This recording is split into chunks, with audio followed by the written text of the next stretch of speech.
Have you ever felt like no matter how much you acquire or accomplish, it's never enough? That the emptiness inside just keeps growing, no matter what you do to fill it? That's the struggle we see playing out in the life of one of the most powerful and wealthy rulers in history, King Solomon of ancient Israel. As the son of King David, Solomon inherited a kingdom that was at the height of its power and prosperity. He was blessed with unparalleled wisdom, wealth, and influence. By all earthly measures, he had it all. Yet, in the pages of the Bible's book of Ecclesiastes, we get a rare and honest glimpse into the inner turmoil of this seemingly successful king. Ecclesiastes 2:10-11 records Solomon's own assessment of his life and the futility he found in even his greatest achievements and indulgences.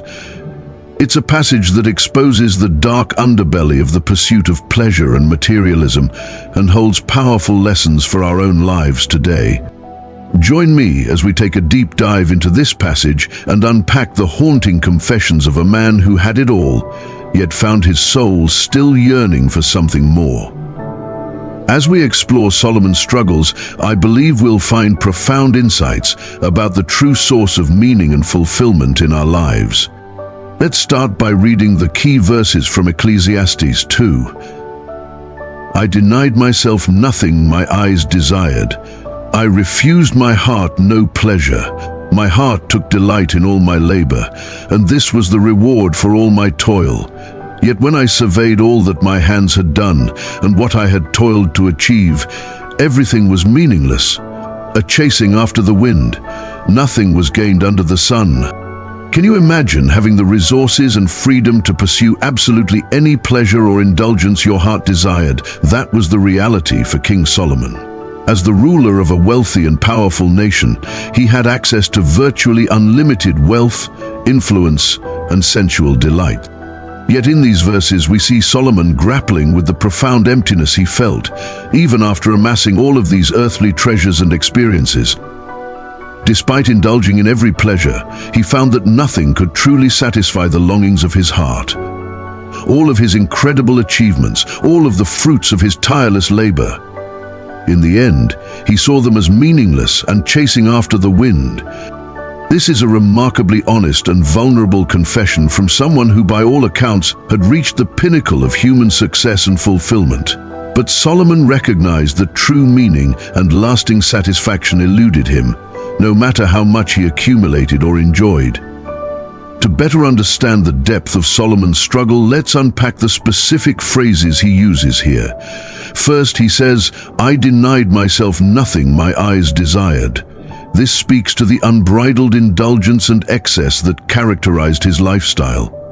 As king, Solomon had access to virtually unlimited wealth, power, and sensual pleasures. And he took full advantage of it, denying himself nothing that his eyes and heart craved. This wasn't just the occasional indulgence or rare treat. No, Solomon pursued pleasure and gratification on a grand, lavish scale. From his vast harem of wives and concubines to his opulent palaces and sumptuous feasts, the king revealed the most extravagant earthly delights imaginable. And yet, despite this boundless access to pleasure, Solomon confesses, I refused my heart no pleasure. This suggests an insatiable, almost desperate quest to fill the void within. No matter how much he acquired or experienced, it was never enough. The emptiness just kept growing, pushing him to pursue ever greater indulgences. The passage goes on to say that, my heart took delight in all my labor, and this was the reward for all my toil. Here we see that Solomon's tireless work and immense achievements, the building of great cities, the amassing of wealth and power, did provide him a certain sense of satisfaction and pride. But notice the telling phrase, this was the reward for all my toil. In other words, the only reward or payoff he found was in the work itself, not in any lasting meaning or fulfillment.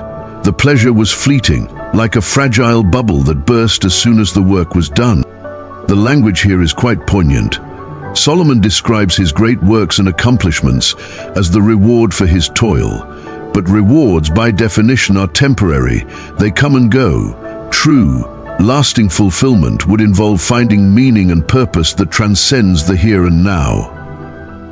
Yet for Solomon, even his greatest achievements offered no such deeper meaning. They were, in his own words, meaningless and chasing after the wind. No matter how much he built or acquired, the emptiness within persisted. This brings us to the final line of the passage, where Solomon sums up his profound disillusionment. Yet when I surveyed all that my hands had done and what I had toiled to achieve, everything was meaningless, a chasing after the wind. Nothing was gained under the sun. This is an incredibly sobering and tragic assessment from someone who by all earthly standards had it all. Solomon had reached the pinnacle of human power, wealth and pleasure-seeking, and yet in the end he found it all to be ultimately empty and meaningless. The language he uses is quite vivid and evocative. He speaks of chasing after the wind, grasping for something that is ultimately elusive and impossible to hold on to. And he declares that nothing was gained from all of his vast achievements and indulgences. All of that time, effort and resources, in the end it amounted to nothing of true, lasting value. This is a devastating and humbling confession from the wisest and most powerful king in Israel's history. It lays bare the utter futility of pursuing pleasure, wealth, and worldly success as the primary purpose and drivers of our lives. So what exactly went wrong for Solomon? How did someone with such incredible blessings and opportunities end up in such profound spiritual emptiness and disillusionment? I believe the key lies in what was missing from Solomon's life: a robust, vibrant relationship with God. You see, early in his reign, God blessed Solomon with immense wisdom and wealth, on the condition that he would remain faithful and obedient. In 1 Kings 3, we read that the Lord was pleased that Solomon had asked for this. God was delighted that the young king had asked for discernment and understanding rather than selfish requests like long life, riches, or the defeat of his enemies. And so God granted Solomon's request, making him wiser than anyone else and bestowing upon him a rich and honorable life.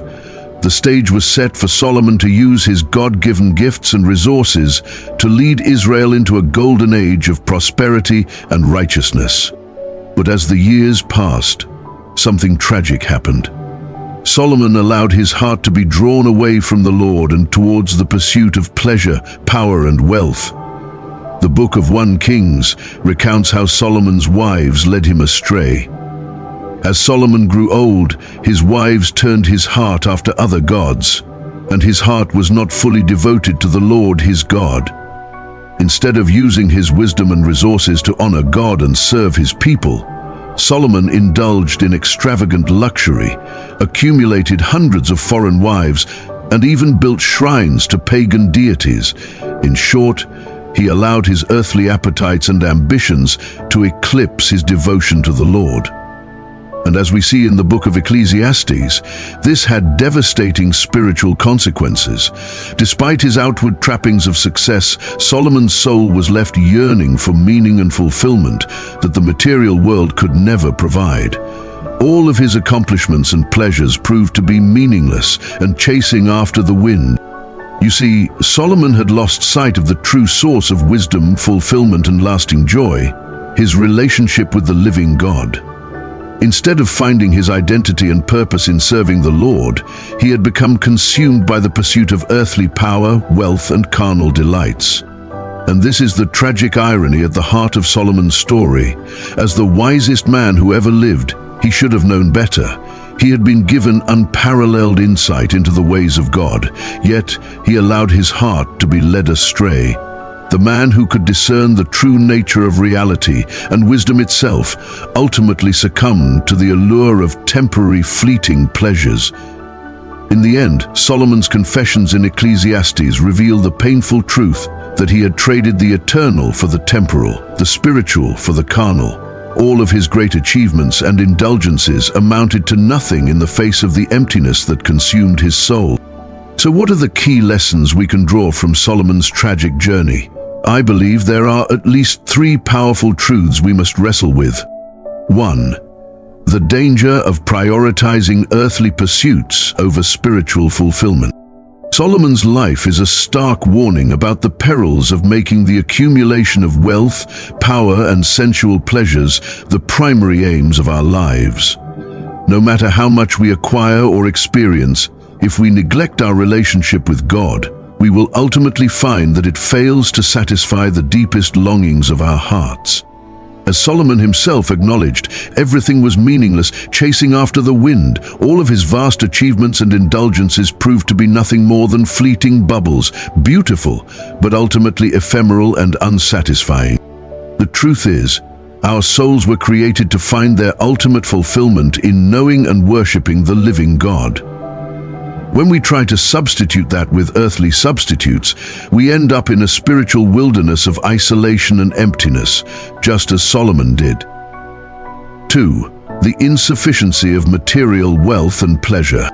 Solomon's story also powerfully demonstrates the limitations and inadequacies of worldly wealth, power, and sensual pleasure as a means of finding true meaning and fulfillment. Despite his unparalleled riches and access to every imaginable indulgence, the king confesses that, "I denied myself nothing my eyes desired." In other words, he lacked nothing that the material world could provide, and yet he still found it all to be meaningless and ultimately unfulfilling. This is a crucial lesson for us today, as our culture is so often consumed by the pursuit of material acquisition and hedonistic pleasures. We are bombarded with the message that if we can just earn more, buy more, and experience more, we will find the happiness and satisfaction we crave. But Solomon's own testimony shows us that this is a lie. No matter how much wealth we accumulate or how many pleasures we indulge in, there will always be an emptiness that these things cannot fill. They may provide temporary distractions or bursts of enjoyment, but they cannot nourish our souls or give us a lasting sense of purpose and meaning. 3. The vital importance of a vibrant relationship with God. Perhaps the most crucial lesson we can learn from Solomon's struggle is the vital importance of maintaining a robust, vibrant relationship with the living God. As we've seen, it was Solomon's own spiritual drift and neglect of his devotion to the Lord that ultimately led him into a wilderness of disillusionment and emptiness. Despite being given unparalleled wisdom and resources, Solomon allowed his heart to be drawn away from the very source of true meaning and fulfillment.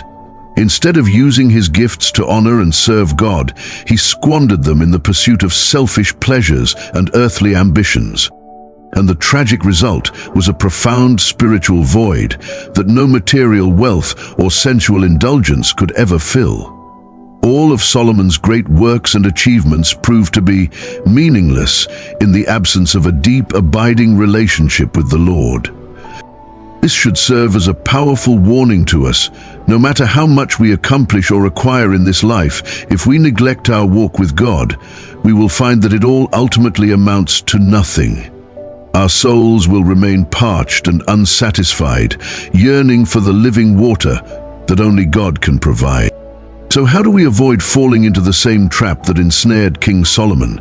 How do we ensure that our lives are characterized by true, lasting fulfillment rather than the empty pursuit of worldly pleasures and success? I believe the answer lies in making our relationship with God the absolute center and priority of our lives. We must be vigilant to nurture an intimate, vibrant connection with the Lord through consistent prayer, study of His Word, and obedience to His commands. It's not enough to simply acknowledge God's existence or to occasionally attend church. No, we must make the conscious choice to allow Him to be the true King of our hearts, the one who shapes our identity, our values, and the ultimate purpose of our lives. Only when we are firmly rooted in God's love and purposes will we find the spiritual nourishment and lasting joy that the world can never provide. Only then will we be able to steward our gifts, resources, and achievements in a way that brings glory to the Lord, rather than serving our own selfish ambition. You see, the sad reality is that without a vibrant relationship with God, we are all susceptible to the same traps that ensnared King Solomon. We may not have his level of wealth and power, but we all face the constant temptation to find our identity, fulfillment, and joy in the temporary things of this world. Whether it's the pursuit of financial success, the addictive lure of sensual pleasures, the intoxicating allure of fame and influence, or the insatiable drive for more and more possessions, these are the modern-day equivalents of Solomon's struggles. And just like him, we are in grave danger of finding that at the end of the day, they leave our souls utterly parched and unsatisfied. But it doesn't have to be that way. Solomon's confessions in Ecclesiastes can serve as a profound wake-up call, reminding us of the vital importance of keeping God at the very center of our lives. They challenge us to examine our own hearts and priorities, and to make the necessary course corrections before we too find ourselves in a spiritual wilderness of our own making. My friends, the story of King Solomon is a poignant and powerful testimony to the dangers of prioritizing earthly pursuits over spiritual fulfillment. As one of the wisest and most successful rulers in history, his struggles and ultimate disillusionment hold profound lessons for us all. Through his own brutally honest reflections in the book of Ecclesiastes, Solomon lays bare the futility of finding meaning and joy in the accumulation of wealth, power, and sensual pleasures. No matter how much he indulged or achieved, he was left with a gnawing emptiness that nothing in the material world could fill. And at the heart of his struggle was a tragic drift away from the living God, the very source of true wisdom, purpose, and lasting satisfaction. In his pursuit of earthly delights, Solomon had allowed his devotion to the Lord to become neglected and compromised. But Solomon's story doesn't have to end in tragedy. His confessions can serve as a clarion call to all of us, challenging us to re-examine the priorities and passions that drive our lives. They invite us to make the choice to keep God at the center and to find our identity and purpose in knowing and serving Him. But when we do that, when we make our relationship with the Lord the foundation of our lives, then, and only then, will we find the true, lasting fulfillment that our souls so desperately crave. The pleasures and achievements of this world may still hold their allure, but they will no longer hold us captive.